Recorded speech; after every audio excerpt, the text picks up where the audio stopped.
Saya putuskan bubarkan PKI.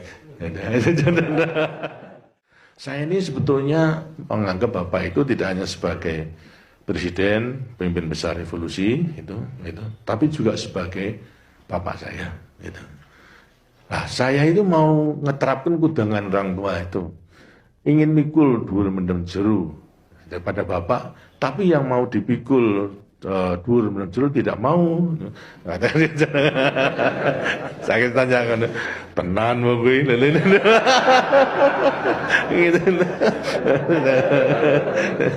Kemudian lantas, iya kalau tidak tenan masa saya dimarahi sebenarnya terus datang kemari. Itulah daripada 2 Oktober sampai pada tanggal 11 Maret itu gitu. Akhirnya beliau jelas bahwa saya rupanya bisa menggambarkan bahwasanya saya tidak mempunyai maksud jahat kepada beliau kecuali mengamankan, hanya jalan ditempuh kok berlainan itu. Tapi jelas bahwasanya walaupun berlainan yang jelas pada beliau tidak dan tidak akan merugikan perjuangan. Karena itu terjadi daripada peristiwa 11 Maret, ada sidang, kemudian ada berita kalau istana dikepung dari tentara yang tidak dikenal, laporannya itu menjadi grogi daripada beliau. Beliau pergi ke Bogor gitu, sampai Bandrio nusul sepatunya dan sebagainya ketinggalan dan sebagainya, pergi ke Bogor. Nah, keadaan sudah sangat memprihatinkan, kasihan. Kemudian lantas 3 perwira kita yang sudah duduk daripada kabinet, 2 menteri, yang 1 Panglima Kodam, ya sudah Amir Mahmud, kemudian Pak Yusuf sama Pak Basuki Rahmat. Itu maksudnya setelah bertiga ingin ke Bogor nemani Bung Karno supaya tidak merasa sendiri. Gitu. Jangan sampai terus diberikan informasi yang tidak. Nah, saya dalam keadaan sakit pada waktu itu, kumatan saya tiduran di tempat tidur. 3 perwira tersebut datang, kemudian lantas melaporkan kejadian di sidang kabinet tersebut. Bung Karno telah ke Bogor, kemudian minta izin sebagai komandannya, mereka akan menemani Bung Karno. Gitu. Baik, gitu. Saya izinkan keseluruhannya. Kemudian lantas sekarang tanyakan titip pesan apa, Pak Harto? Ya, saya titip pesan 1, laporkan kalau saya sakit, karena itu tidak bisa datang pada sidang kabinet, kamu tahu sendiri itu. Sampaikan salam saya kepada beliau, dan ketiga itu sampaikan kalau saya dipercaya keadaan ini akan saya atasi. Itu saja. Di perwira juga tidak tahu maksudnya apa, tapi itu saja sampaikan. Kalau saya dipercayai, kemudian keadaan ini akan saya atasi. Berangkat, akhirnya datang di Bogor melaporkan, ya dimarahi gitu. Karena angkatan darat tidak patuh dan sebagainya. Lantas sekarang bagaimana cara mengatasi?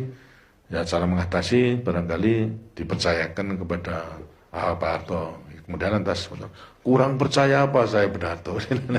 Sudah saya naikkan menjadi anu dan sebagainya. Bahkan kali perlu perintah. Akhirnya lantas beliau mengatakan, ya susun saja perintah. Susun perintah sama Baperdam, 3 Baperdam, Pak Lemena, Khairul Saleh sama Bandrio. Terus menyusun surat perintah 11 Maret itu. Agak lama, dan akhirnya beliau tekan. Yang isinya adalah memberikan wewenang pada saya untuk mengambil tindakan yang dipandang perlu untuk menyelamatkan negara dan bangsa, menyelamatkan revolusi dan Bung Karno. Itu perintahnya. Kemudian malam disampaikan kepada saya baca, kemudian saya putuskan bubarkan PKI. Itu lantas rapat di Kostrad tanggal 12, jam 1 malam baru selesai, saya tanda tangan, berarti sudah tanggal 12 pada waktu bubarkan PKI. Ya itu saja. Artinya saya gunakan wewenang yang kemudian disahkan oleh MPR sebagai ketetapan MPRS nomor 9, itu kemudian hanya saya gunakan untuk bubarkan PKI sebagaimana apa yang saya sampaikan kepada Bung Karno. Kemudian akhirnya kemudian lantas ini barangkali ya entah bagaimana, entah Sandi Ukur atau gimana, setelah membubarkan PKI, nah semua Baperdam kan dimarahi. Kenapa harta bukan demikian? Itu, nah, kirim Palemina itu, terus Baperdam kirim ke Jalan Haji Agus Salim dulu, saya masih di sana.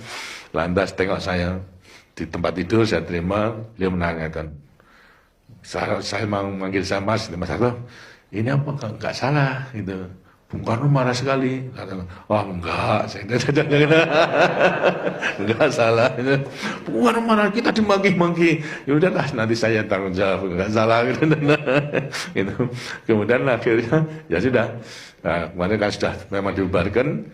3 hari kemudian datang ke Jakarta.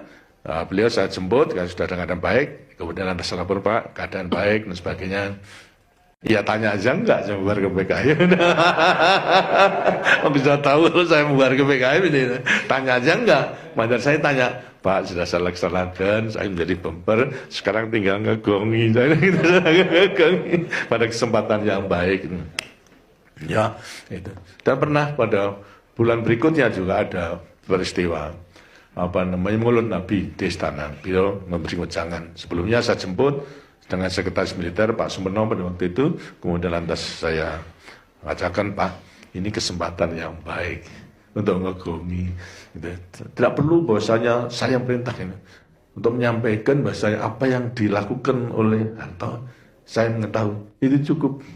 Saya nanti yang akan menyampaikan kepada rakyat. Itulah memang kehendak daripada Bapak. Itu. Ya nanti kita antarkan sampai kepada amanat selesai, loh kok udah keluar. Nah keluar ini, nah keluar. Kemudian atas santri jalan, Pak kok udah keluar, besok. Wah susah itu. Saya masih terus ngeriri pada beliau. Akhirnya MPRS minta pertanggungan jawab. Gitu. Mana terjadinya gitu proses PK itu.